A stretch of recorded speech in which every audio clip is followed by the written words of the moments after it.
You all are just amazing. I mean, you're here on a Tuesday night. When I listen to what you said about what you're doing, you are the resistance. We are the resistance. I mean, to me, that's so hope-filled. And it's happening in Minneapolis too. It's happening all over. And it often looks really dark before the light comes through, but you just keep going, right? Yeah. So I'm grateful to each and every one of you.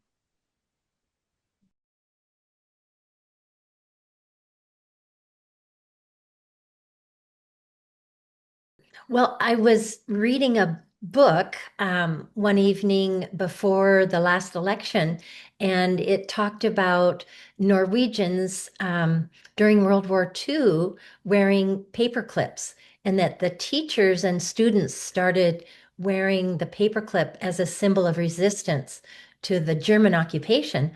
And after this last election, I woke up and I said to my husband, whose father was born in Norway and fought in World War I, World War II, and the Korean War, I said, honey, it feels like we're occupied and that we could have the revival of this powerful symbol in our country.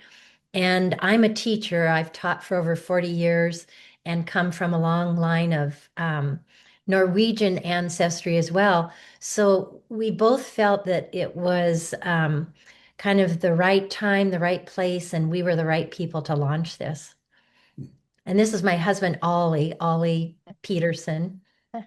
Hi there. Hey. Hi, Ollie. I concurred, and it's a very peaceful, all-inclusive symbol that allows everybody to participate regardless of their ideas, and regardless of their form of protest, whether it's a silent protest.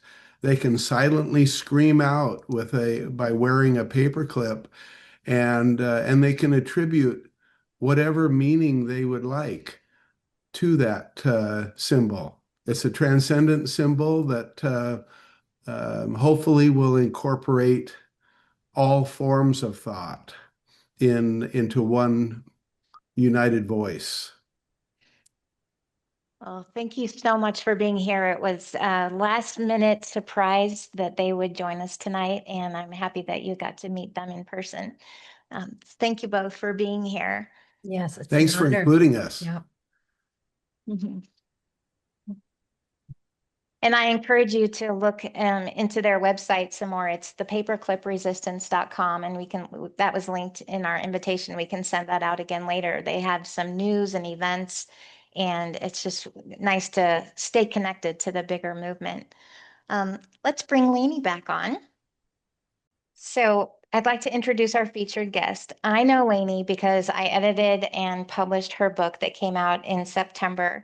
It's called How Shall I Stand Between River and Land? Heart Questions for Uncertain Times. As we began meeting in our small groups with L.A.C.E and around town last year, I started telling people that publishing her book felt like my form of resistance because I was bringing wisdom out from somebody who actually lived in World War II, whose father was in the Dutch resistance. It's one of her heart questions that also gave me courage to start to show up. And that was, who and for what am I willing to risk? So welcome, Lainey. Thank you for being here. Well, it's an honor to be here, Shelly, and I'm inspired by you all in the group. I I thought I would be with strangers. I actually wasn't thinking about who I would be with very much, but it feels like I'm with friends. It feels like I'm with the resistance. When I listen to what you're doing, I'm inspired. I think this is what democracy looks like. The local people, green roots, grassroots neighbors meeting to do what they can to stop the erosion of democracy. So I want to say I'm inspired by you, and it's an honor to be with you. So Lainey's joining us from her home in Minneapolis. Let me tell you a little bit about her bio. She's a clinical psychologist with a remarkable journey spanning continents and challenges. Born in Nazi-occupied Netherlands in 1941, she offers a rare historical perspective shaped by her father's courage in the Dutch resistance and her own survival of wartime hardship and immigration. These experiences shaped her profound understanding of human resilience. With over 40 years of clinical practice, Lainey has worked as a teacher, an activist, and a therapist. And so tonight she's going to talk with us about resistance then and now. So, Lainey, you started writing the book with the question. Chapter 1 starts, I recall asking myself a question when I was 10 years old. What happened the day I was born? Could you describe your mother's answer and tell us about your early life in Holland? Sure. So what my mother said in response was, you were born at home and the sky was black with planes.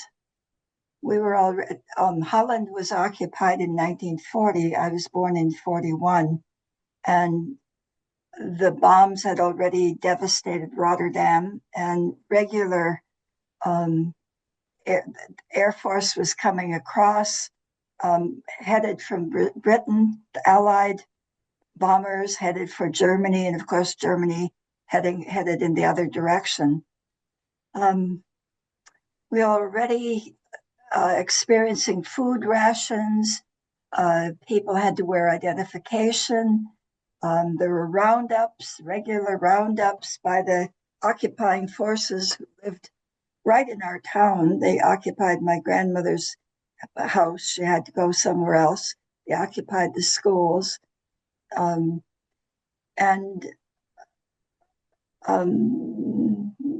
they would regularly come with roundups to find Dutch men of age 16 and over who could be assigned to work in in German war camps that were operating in Holland, as well as some people who were being sent to Germany to work in war camps there.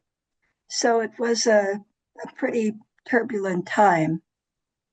So you were a baby then, but could you share some of your earliest memories? I remember one time um, finding myself plastered against the wall of we had a fruit cellar underneath the house, and it wasn't anything fancy. It was basically a hole that was dug in the ground. There were no refrigerators at the time, and produce that could spoil was kept in these shelters. They're basically dugouts where food could be preserved in the winter. And I remember lying with my face against the ground, and my mother's body on top of me, and remembering just what that felt like when it could feel the weight of her body. And of course, what was happening was that a bombers were overhead, and there hadn't been time to get to the bomb shelters. And so we had crawled into the crawl space, which served as a bomb shelter. I remember, of course, the occupation, soldiers always on the street. I remember people being shot. I remember my dad coming home and talking about who was dead today and who had been taken. I remember evacuating to a riverboat when the Battle of the Bulge and Operation Market Garden were close to where we lived. And when they got too close, this was at the end of the war, we would evacuate in this particular time to a riverboat. So a lot of, and I remember hunger. There never was enough to eat. Yeah. I also remember my dollhouse being burned the last year when the winter was so cold that there was no fuel. And so almost everything that was wooden, including chairs, were burned just so there would be some heat in the house. You mentioned hunger. Could you read us that little piece from your book about the hunger winter? My father was a contractor, a dike builder. That meant that my father knew every inlet and outlet of the village like the back of his hand. He also knew the Bispos, a watery, reeded lowland adjacent to the town that gave access to the North Sea. That knowledge of the Bispos made him strategically crucial to the resistance. The Bispos provided hiding places and escape routes for those fleeing capture, including downed British pilots, men fleeing Nazi labor camps, and others the Germans deemed undesirable. The resistance guided them through the Bispos to waiting boats at low tide. When the tides rose, they headed for open waterways, where they met larger boats destined for the North Sea and then the English Channel. My father also knew the farmers, some of whom still had potatoes and turnips long after none remained in the village. Those farmers lived in the Bispos, and one evening, under the cover of darkness, he broke curfew by setting out in a small boat, hoping against hope to bring back food for the family. Breaking curfew was punishable by death, but we were starving, and so he went. Hours later, after scoring a small bag of potatoes, he guided the boat back up the river that opened into a stream behind our home. And there, a young German soldier on night watch patrol stopped him. Soldier and father stood frozen, staring at each other, eyes wide, surprised, both filled with fear. Moments passed, thick with tension. Then, slowly, cautiously, my father pulled back the burlap bag to reveal the potatoes. "I have a wife and 8 children," he said solemnly. The young soldier's gaze moved from my father to the potatoes and then back to my father. He paused, hesitating. Then he slowly lowered his weapon, turned, and walked away.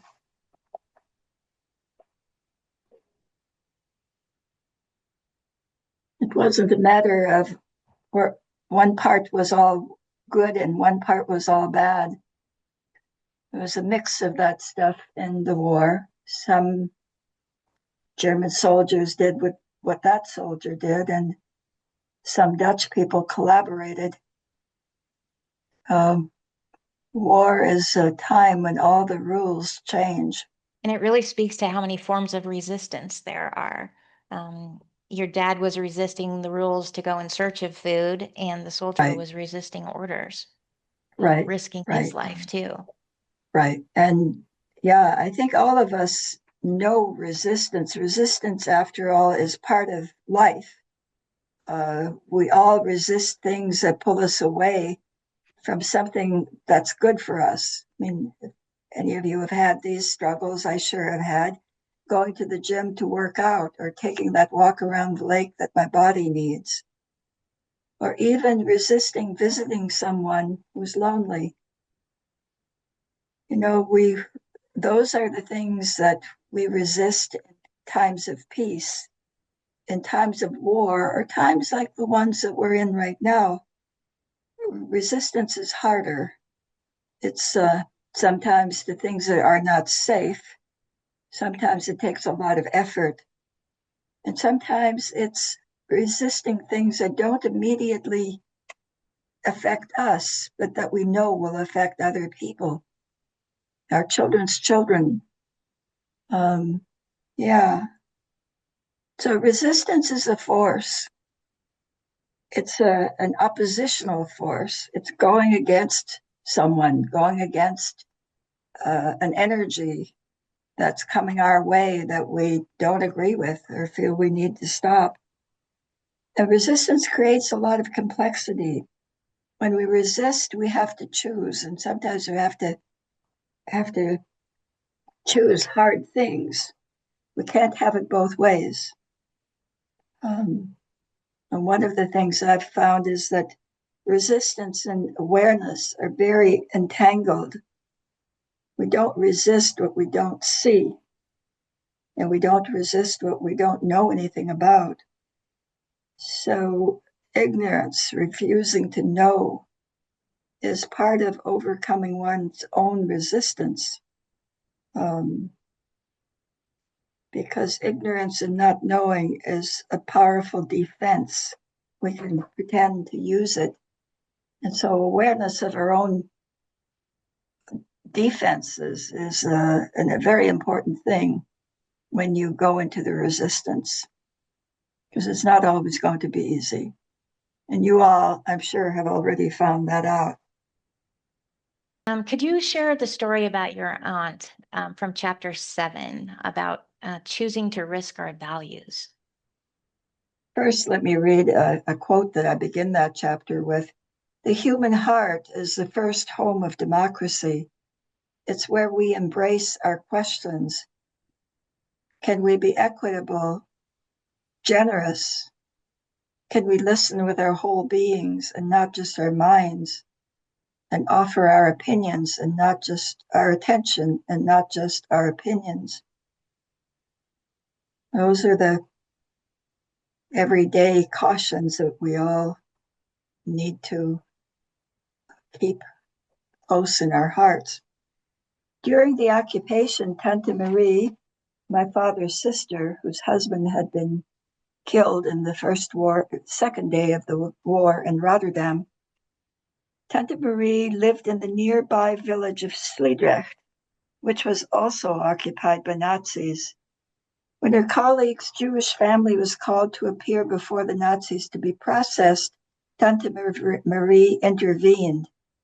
She sheltered the youngest of the children for the entire war.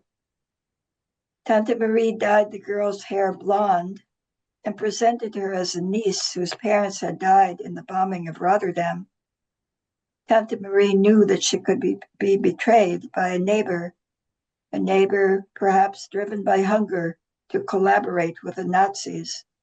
That happened a lot during the occupation.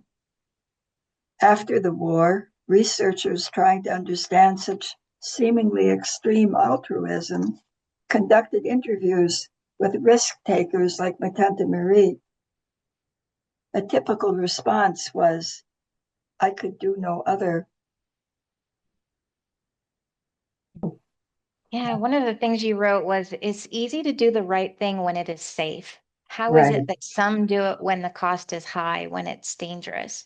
So, Right. from your lived experience and also your time as a clinical psychologist, what have you learned about how people choose or find the courage to take risks?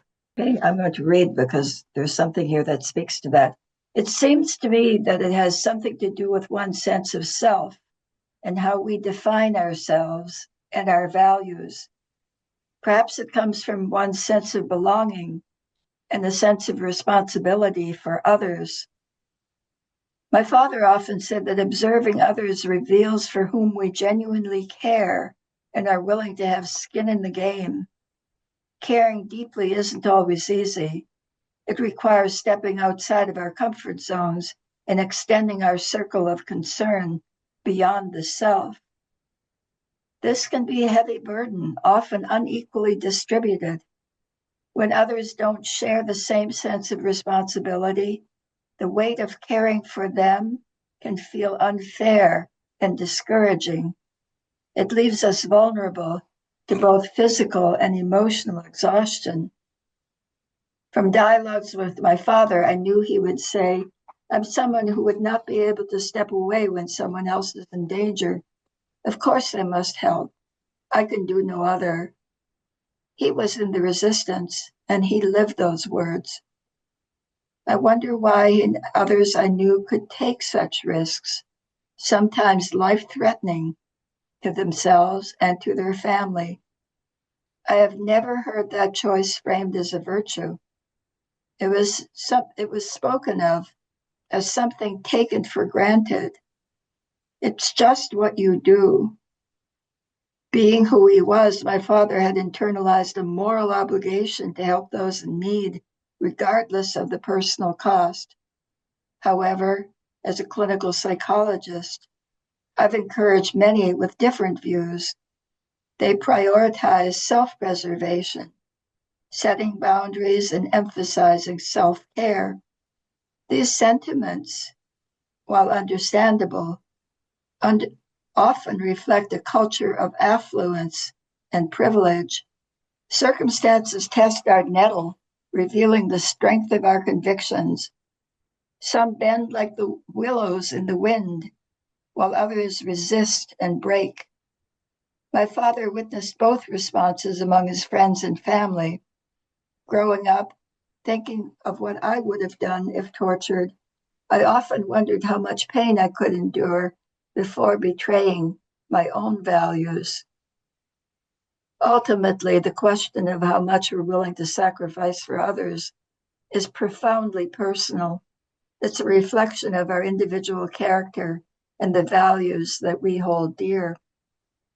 But in a world that's often celebrates self-interest, it's worth remembering the words of my father. Giving a damn is hard. It's a challenge, but it also makes us truly human. Let's go back to how you decided to write this book. What did COVID and self-care versus caring for others have to do with it? During COVID, I was amazed at what happened here in the United States. When I say here, I've also lived in Holland, of course, and in Canada, and actually in Germany again for a few years later after the war. And what I saw was that that the virtue that was touted was not spreading the virus. And of course, that's a great idea. Not spreading it is first and foremost something we must do. But what I also saw, and I might have been especially aware of this because I'm a senior, was that there were many people who had no families, and that 50%, 56% of seniors lost all senior support during COVID time, and many lived in isolation.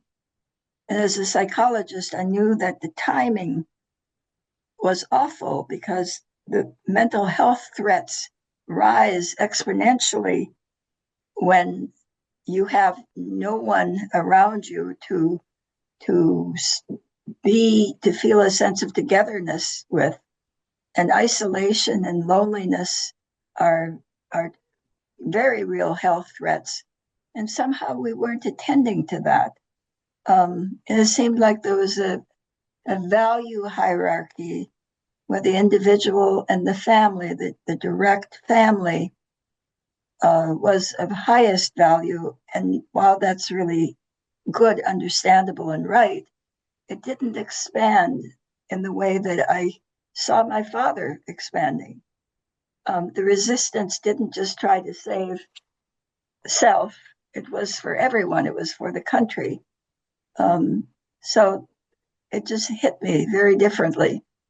And also, interestingly enough, in Canada, in an Ontario newspaper, the health department of Ontario suggested at the beginning of COVID that if you knew of a neighbor who lived alone, that you create pods and invite people into your pod so that they could have the safety of the pod. So that's what started me thinking.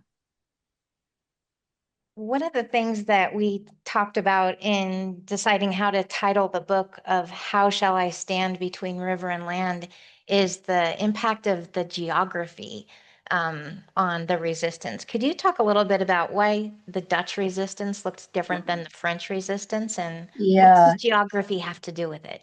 Yeah. Well, France has a lot of mountainous areas and a lot of places to hide, a lot of places to gather and not be seen. Holland is as flat as a plate, and hiding is pretty much impossible. Everything's above board. And so the resistance never became an organized unit the way that the French resistance did. It was small, local, and often concentrated on things like hiding men who were being uh, raided by the Nazis to serve in munition camps. Um, it, it took a also because we were in a high bombing zone, we were directly between Berlin and London, that part of Holland that I lived in. And so often pilots would be shot down, and the resistance did whenever they could, they would find a way, especially if the pilots were in the Bisbos, to meet them and to try to save them as quickly as possible. The other thing that they could do was they were really good at forging, creating false identity cards, false food rations, and distributing them to people who really needed it, including men who were hiding. Like we, for a long time, had men under the floor in that fruit cellar that I talked about. They would hide there overnight on the way to trying to find some kind of escape route or some kind of place where they could settle. So it was more of that kind of covert stuff. Well, I think about us being here in the Grand Valley with the three rivers coming together and all of the irrigation canals that just are everywhere. And the metaphor of how shall I stand up for what's right, stand for the values, just lived with me throughout the year that we were working on Lainey's book. It speaks to both like the flow of the river, but what's the land that isn't moving. Lainey, you wrote a story about the dikes in your town nearby and what was happening as the war ended and the soldiers were retreating. Oh, Could you right. read that? It's page 198. And I could just say that it's amazing to see pictures of the dikes and to walk along the Highline Canal and see that the the way that the land slopes down off for us looks like the dikes in Holland. Right. For me, the dike was the road. It was the main road in town. Yeah. And we walk the ditch roads here. So it's kind of the same. Right. Right. sensation. It's not like who is it, Hans Brinker? It's not like a little wall that you stick your finger in, keep the water from coming through. The dikes are actually ingenious. It's the only reason that Holland exists is that for hundreds of years the Dutch have been building dikes and irrigating it, pulling the water out and building just reclaimed land is how my father used to talk about Holland as reclaimed land stolen from the sea. So from the beginning, Holland was a battle, water and land. The war ended after 5 years of terror, starvation, and unimaginable cruelty. There were an estimated 30 million civilian and 25 million military deaths. For days, the men in the defeated army moved slowly out of our village alongside their battered tanks. They walked along the street, which in the Netherlands was also the top of the dike. One afternoon, I was 4 at this time, I climbed up the steep hill to watch their retreat. When I reached the top, the river of men had stopped to rest. One of them saw me and asked me for water. I ran down the hill and filled the special red bucket the milkman had once used to deliver milk before the war. I filled it as full as I could. Then I headed back up the steep hill.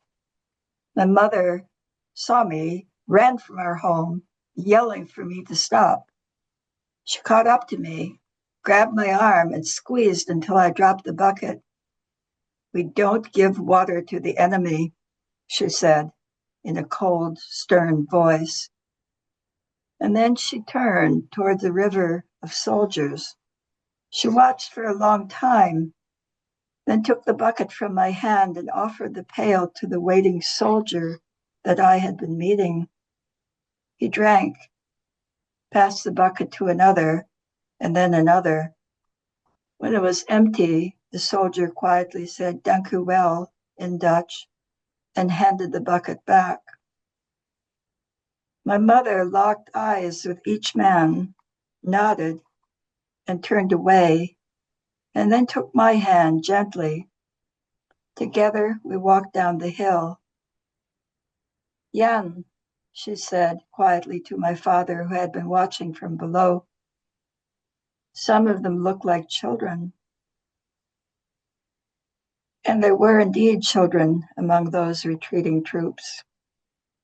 Boys as young as 14 had been drafted into the war at its end in 1945.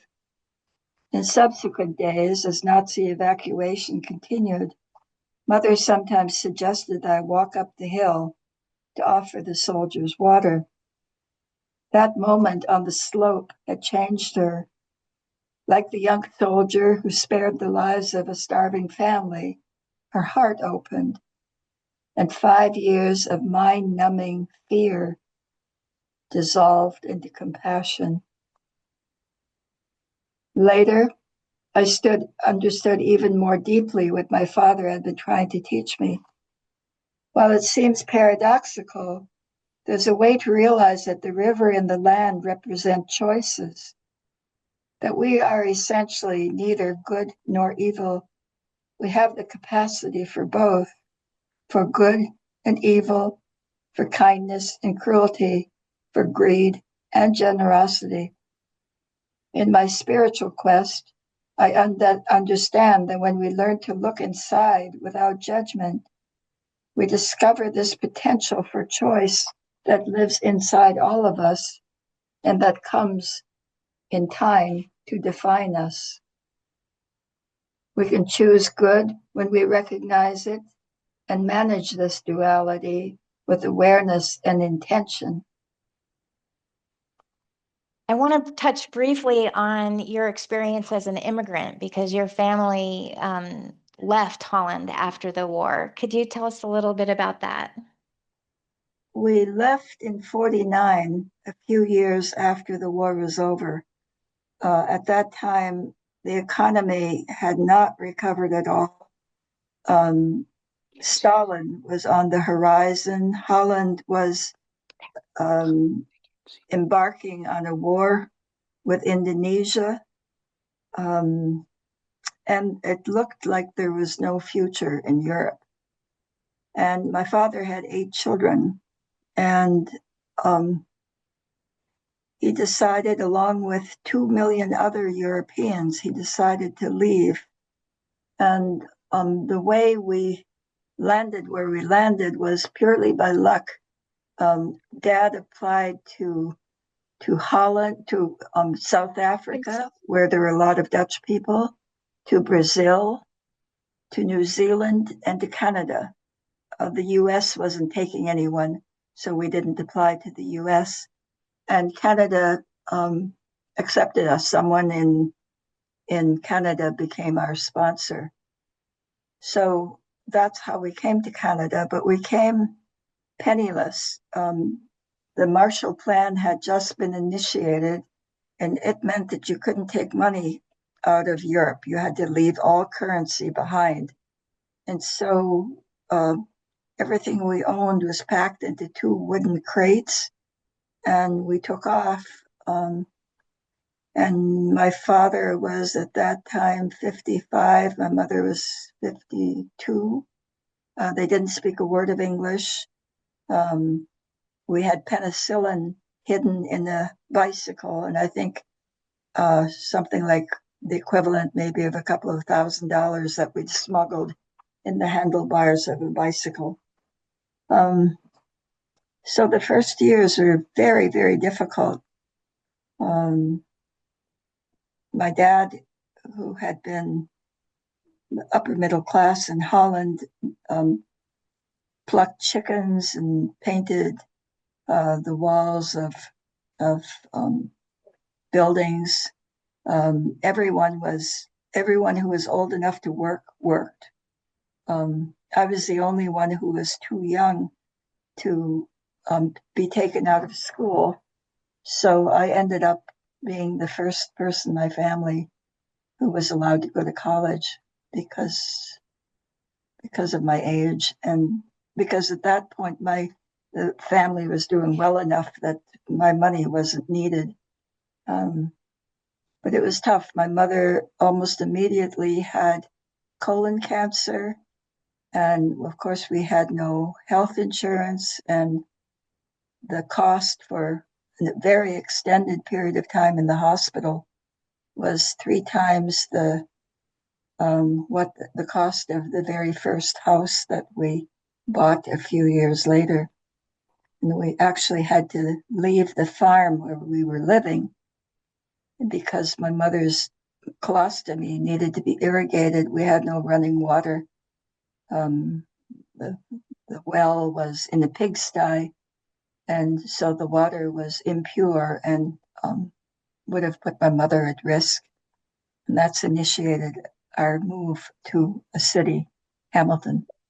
I'm thinking, I've told Shelley this, of writing a book called Home, because it's hard, unless you've been there, it's hard to understand that you leave everything. You leave your language, your customs, your values, and you do your best to adapt.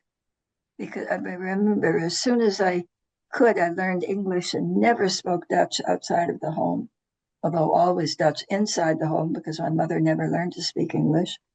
And I did everything I could, change my name. We all changed our names, did everything. Kids need to feel like they belong. Being different is not a good thing for a kid. But that adaptation means that you're losing a lot. And sometimes you don't even know that you're losing it because it's such a habit to do it this way. Like we were really clear about, you never speak Dutch outside of the family because you're in Canada. In Canada, you act like a Canadian. So anyway, so much immigration and migration is going on now. And I think it's hard to understand just how difficult that is, how long lasting the impact is. Like, I don't know where home is. Want to make sure we have time for a few questions from the audience, but you had mentioned earlier that you also moved to Munich for a while. Could you tell us that story briefly? Right, yes. I married a physicist who did his postdoc with Heisenberg, and Heisenberg was at the Max Planck Institute for Physique, which was in Munich. And so I was for 2.5 years in Munich, 20 years after the war was over. And I remember watching people thinking, where were you? What did you decide to do? Did you collaborate? And sometimes I would ask discreetly, I was careful. But it was very strange. I remember going to Hitler's Eagle's Nest, which is now a restaurant, or it was then, when I was there in the 60s. It was strange seeing how enemies become friends and colleagues, living that reality. Yeah. You were recently talking with your last remaining sibling, Nellie, who's in her 90s, about feeling like she had bookends on her life right now. Right. Well, yes, very much. She and we talk almost every day, and we're following the Hitler playbook. The 30s, what happened in the 30s, how power was quickly consolidated, how the brown shirts came to terrorize everybody. And once people were afraid, they started to be in their houses, to not leave their houses. And how quickly propaganda took over, and how quickly that propaganda took over the zeitgeist of people. It's like it quickly, yeah. So what she felt, she expresses the feeling that I sometimes feel as well, that Hitler on one end, Trump on the other, fascism on both sides. I hope not. And so, believe me, when I see you all on screen, I feel like going, hallelujah, thank you. Thank you. You're doing what needs to happen. We are doing what needs to happen.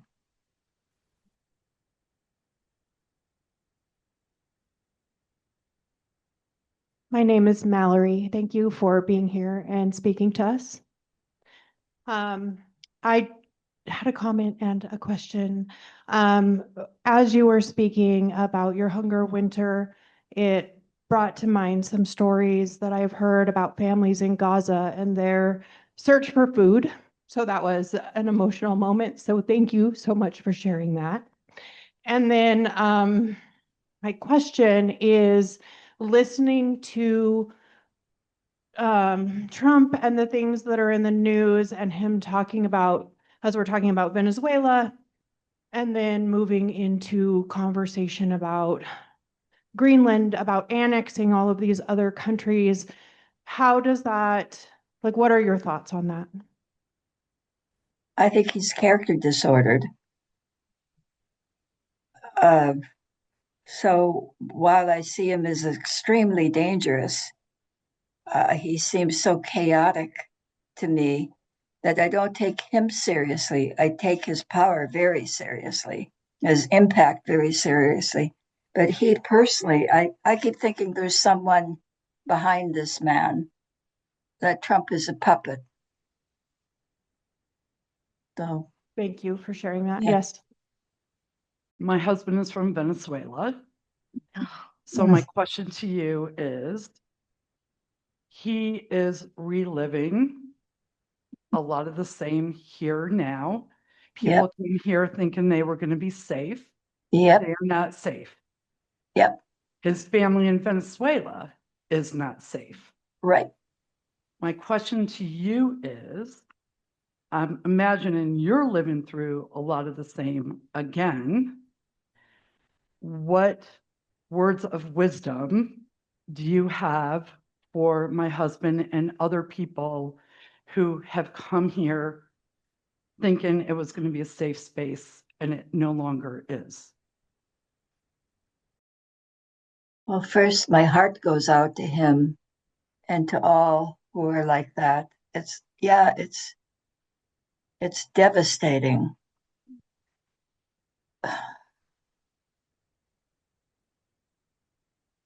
What can you do? I think do what you can.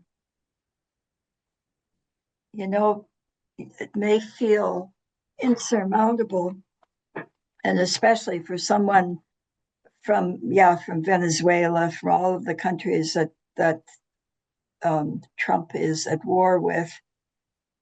That's a lot worse than how it is for me, because I'm relatively safe at this point.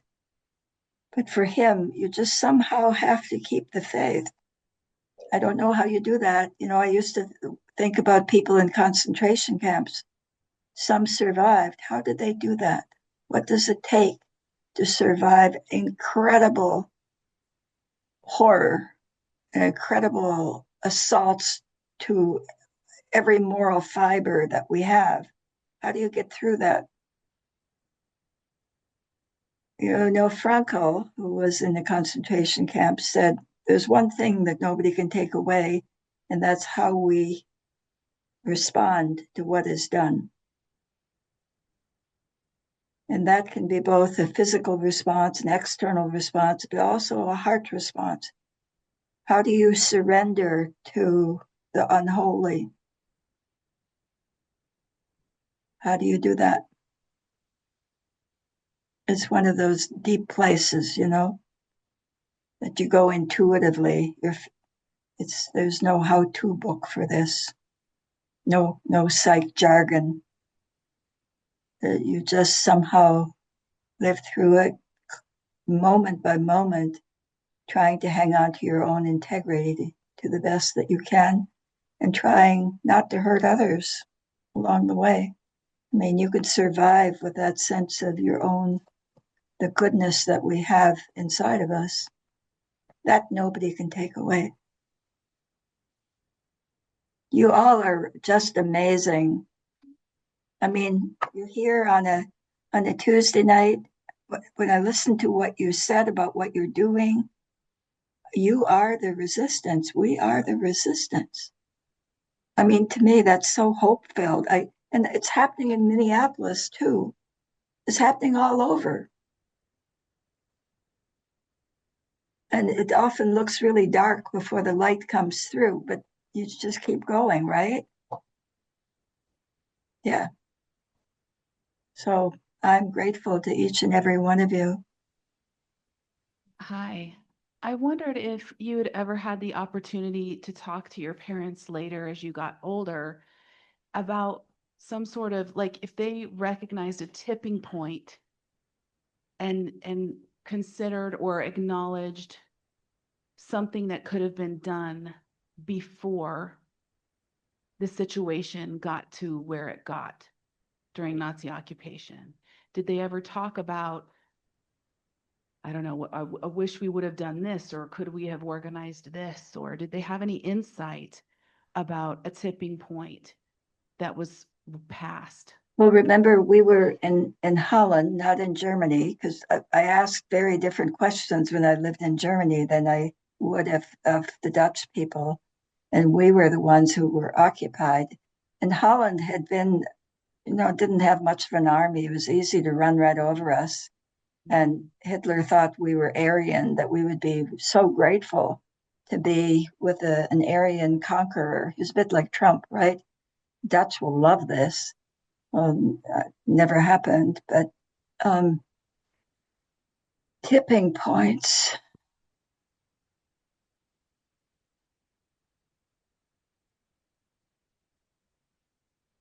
I certainly thought of tipping points when I lived in Germany. What could the Germans have done? And that's where I equate the United States. I think about them in parallel. Like what can you do if the figure, the authority that you're opposing is yours, right? Hitler was German. What could the Germans have done? And a lot of people did what people do. They used defenses like, oh, it'll blow over, or, oh, someone else will take care of it. I don't have much power. Someone else will take care of it. Or, well, we really didn't like the Jews either. Or many of them thought, Hitler killed the intellectuals first. And the intellectuals thought, this guy's just goofy. Nobody will take him seriously. Well, so yeah. So I don't know what the tipping point for Germany would have been, but I know that accountability was really big at the end of the war. And all of Germany, including the folks who tried to oppose Hitler, and there were people who tried to oppose Hitler, and those who didn't, they're all bombed. The bombs that fell on German cities were unbelievable. Germany was devastated when I lived there in the 60s. I traveled all over Germany, and Germany was bombed out. People suffered at the end, no food. And then also I think it was Eisenhower, what he did was with the camps was he made people who lived in cities close to the camps visit the camps so that they couldn't say, I didn't know, or really, did it really happen, or it's exaggerated. He absolutely marched them through the camps. So those who didn't take accountability before, somehow justice itself rendered its own way of rendering accountability. So I don't think I've really answered your question. What I hear you saying is that, it's important to live in integrity instead of, hold tight to your integrity instead of justifying or making excuses. Make Right. decisions and choices from that integrity. Right. As a psychologist, what I would say would be most helpful is if people became aware of their own defenses. Yeah. First of all, people are not as aware as they think they are. A lot of research shows that most of us think we're self-aware, and actually the percentage of self-awareness is actually very low. And then secondly, a lot of us use our defenses, but we're not aware of them. So becoming aware, and there's nothing bad about having defenses. They're normal, they're functional, they're useful. I mean, thank God for them, you know, we're not trying to get rid of them, but to be aware of when they're getting in our way and to recognize that this stuff is scary, it's hard, it takes energy, it takes sacrifice, it takes risk. You guys are here instead of doing something else you could be doing tonight that might be a whole lot more fun.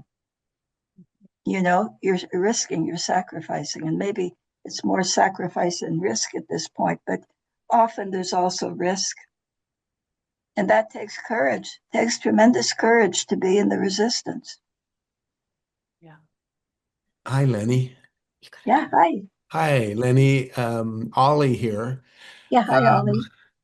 it's such an honor and a pleasure to be with you tonight and to be with everybody else. Um, I have a question. I have similar feelings Did you want a about. paperclip? I know, right? Oh, yes. He saw that. I have similar feelings about Trump's feebleness, uh, and that others are potentially guiding his every move. Um, Although he looks unhealthy and feeble, if he was to disappear, if something was to happen to him with his health, Right. what's your feeling? Is Would that change everything if he was to disappear off the scene, even though these others behind him apparently are guiding his footsteps? Is his charisma to the right, the far right? If that charisma disappeared, would the MAGA movement begin to Dissolve. dissolve or fall apart? My guess is that you and a lot of people in the audience probably could answer that with more wisdom than I can. But I would think, just thinking about how much charisma Hitler had, you know, Yes, he didn't have that much to back him up as a human being. He really didn't have much to brag about, but he had incredible charisma. right. And so I think that, like Vance, I don't think would get the vote. Yeah. And I think that people voted for Trump, for the person Trump, more than the party.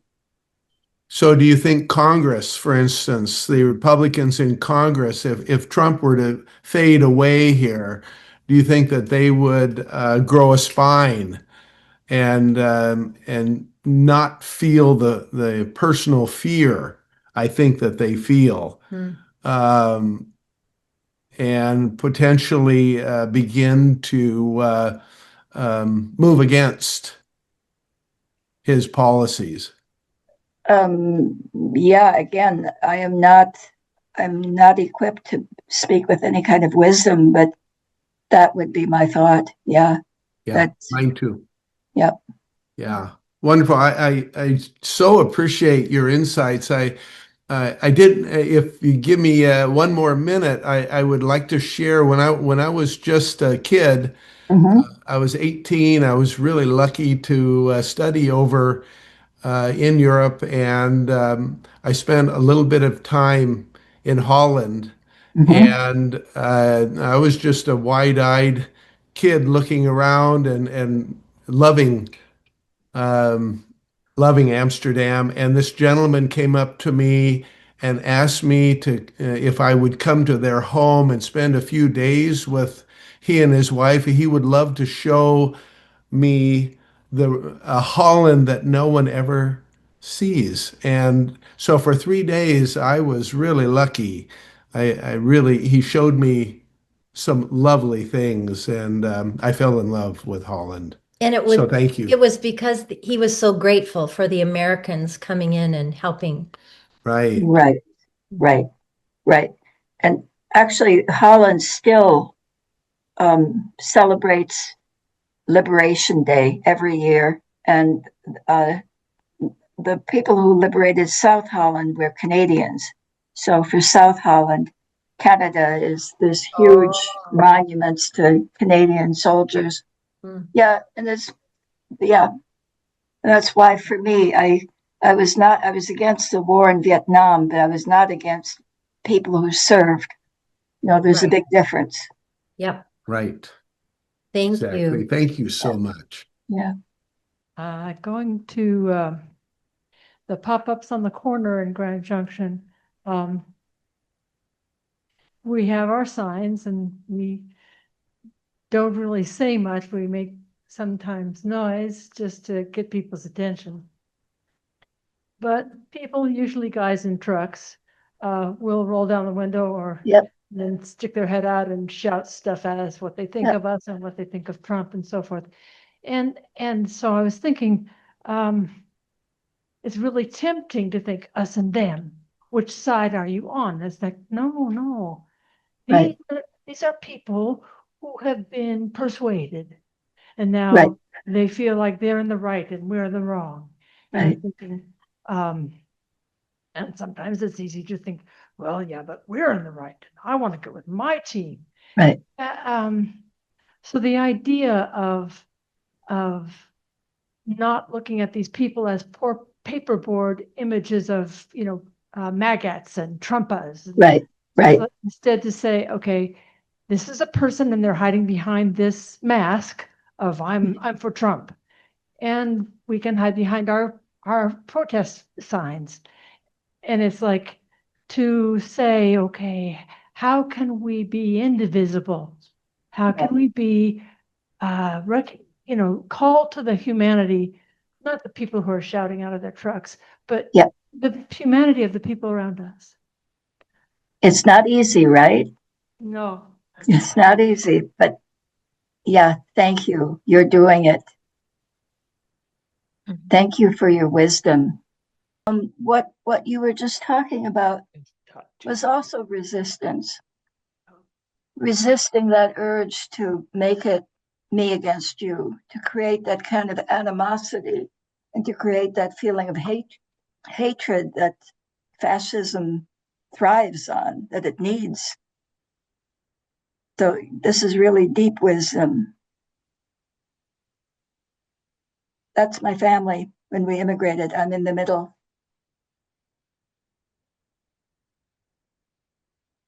And Lainey, you said that this was your passport picture. You were trying to. Right. We were trying to impress everyone. We were dressed to the max. We even borrowed clothes so that we could find a sponsor.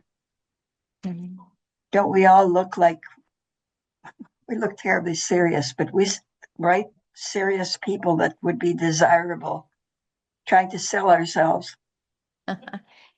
And want to be sure people see this. This is your father and you. Right. Yep. Yep. Yep. I look at that. Yep. Okay. Very much.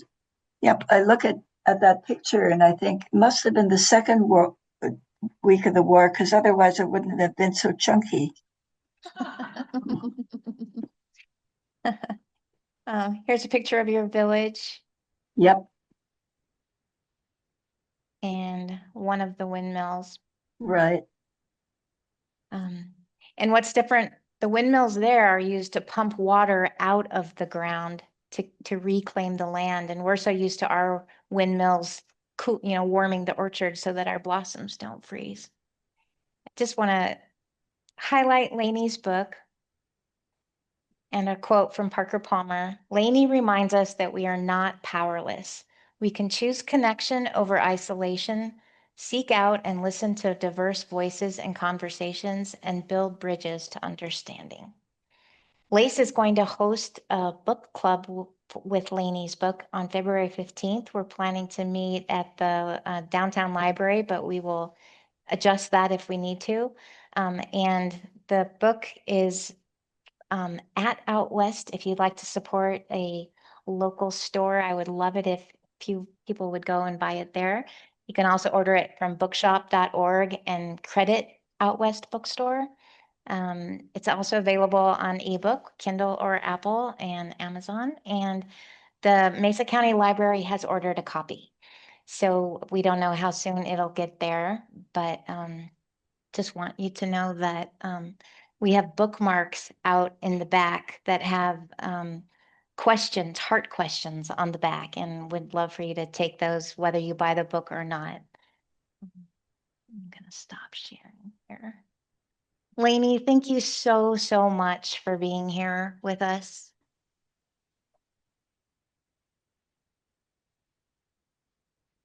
And thank you everyone for coming out tonight. Thank you for the post